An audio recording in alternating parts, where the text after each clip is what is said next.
জয়নগর থেকে পাথর বোঝাই করে যাওয়ার সময় ১৪টি ট্রাক্টর আটক করল পুলিশ। এই ঘটনায় ৪ ট্রাক্টরের মালিকসহ মোট ৫ জনকে গ্রেপ্তার করেছে জামুরিয়া থানার পুলিশ। পুলিশ সূত্রে জানা গেছে, জয়নগর থেকে পাথর লোড করে ১৪টি ট্রাক্টর যাচ্ছিল। গোপন সূত্রে খবর পেয়ে জামুরিয়া থানার পুলিশ অভিযান চালিয়ে ট্রাক্টরগুলিকে আটক করে। ঘটনায় জড়িত থাকার অভিযোগে ৪ জন ট্রাক্টর মালিককে গ্রেপ্তার করা হয়।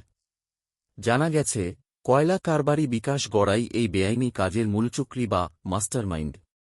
তাকে গ্রেপ্তার করা হয়েছে। ধৃত ৫ জনকে সোমবার জামুরিয়া থানার পুলিশ আসানসোল আদালতে পেশ করে। এই বেআইনি কাজের সঙ্গে আর কারা জড়িত এবং পাথর পাচার কোথায় কোথায় করা হতো তা খতিয়ে দেখছে পুলিশ।